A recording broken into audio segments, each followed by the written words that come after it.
2 in a row for William Byron, 4 in a row for Chevrolet. Let's talk about it. Coming up next.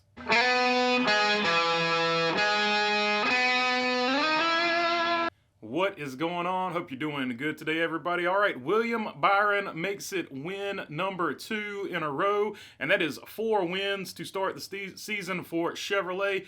The first time it has happened, I think, since 2001, and I think the only time before that was 1990, or the other time before that was 1992. So good start to the season for Chevrolet. Good start to the season for William Byron. Good start to the season for Hendrick. Once again, all of their cars finished inside of the top 10 for the second weekend in a row.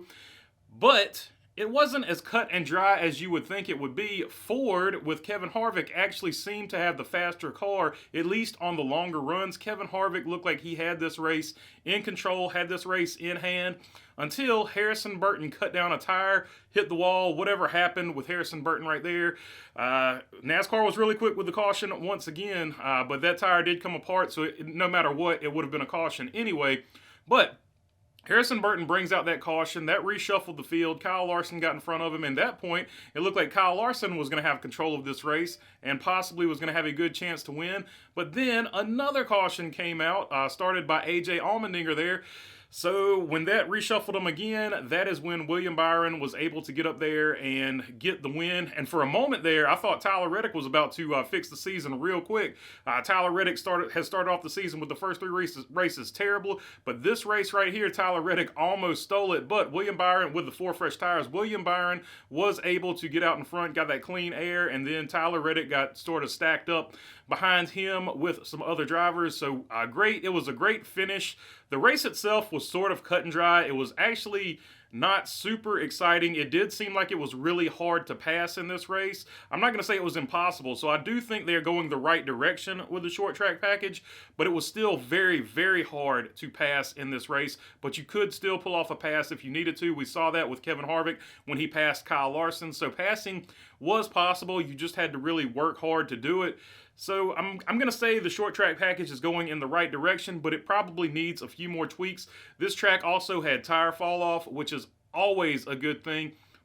Now, if they could figure out a way to get some more horsepower in there, I think that would help the most. But of course, NASCAR is sticking very closely to that 600 horsepower because they are trying to get new manufacturers into the sport. So I don't think NASCAR is going to move as far as that goes.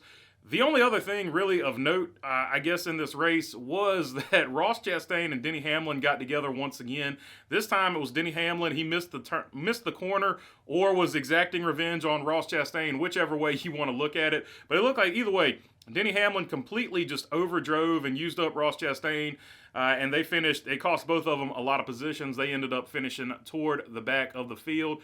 Speaking of finishing toward the back of the field, let's take a look at who had a good race and who had a bad race. Good race, of course, for William Byron. He finishes first. Ryan Blaney, sort of out of nowhere. He had a decent day, but once again, Ryan Blaney out of nowhere finishing second. Tyler Reddick, a good day. He definitely needed this. Third place for Tyler Reddick. Kyle Larson gets fourth. Has to be disappointed. Kyle Larson's least favorite color right now has to be yellow. 2 weekends in a row, the yellow comes out and costs him a good chance of getting a win. Kevin Harvick also probably doesn't like the color yellow right now. He finishes fifth. Would have been a storybook ending for Kevin Harvick to get another win at Phoenix there, but it wasn't in the cards, but he definitely had a really good car.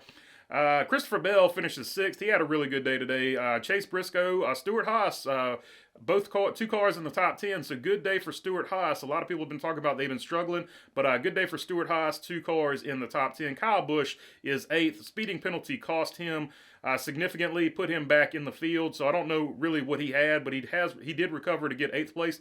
9th place for Alex Bowman. 10th place for Josh Berry.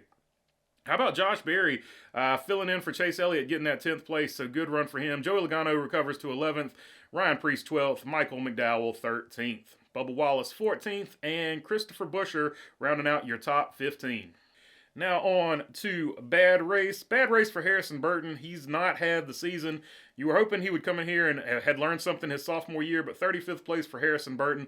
BJ McLeod finishes last, for those of you keeping track of who finishes last in the little Brock Beard award thing. Noah Gragson and Ty Gibbs both had bad days too, 28th and 29th. So the Rookie of the Year battle, like I said, I think it's going to take about halfway through the season for those guys to really sort of put it together.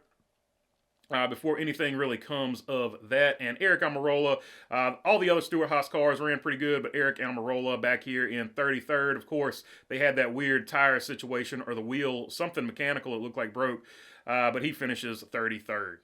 All right, now let's take a look at how the points are shaping up. Alex Bowman is your new points leader with 154 points. Kevin Harvick is in second place with 151.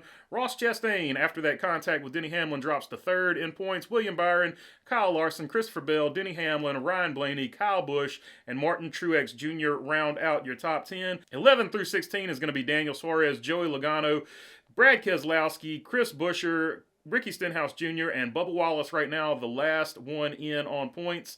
Austin Cindric and Corey LaJoie are the two on the outside looking in. All right, and the other big story we're waiting on is what NASCAR is going to say about those confiscated parts from Hendrick. And I also heard that they got Justin Haley's as well. So actually, it's the confiscated parts from Chevrolet right now. Waiting to see what NASCAR says about that. That should either be Tuesday or probably Wednesday. I would lean toward Tuesday because they've had these parts for a while now. So we'll wait to see what happens. But that was the other, of course, big storyline from this race. But that's all I got for you on this one. We're waiting on that. If you got a question, comment, or anything like that, leave it down in the comments section. And if you want to subscribe, if you made it this far, feel free to subscribe down below. It helps out the channel a whole lot. And I really appreciate all of them. If you're already subscribed, you know I appreciate you guys as well. And other than that, thanks for your time. Peace.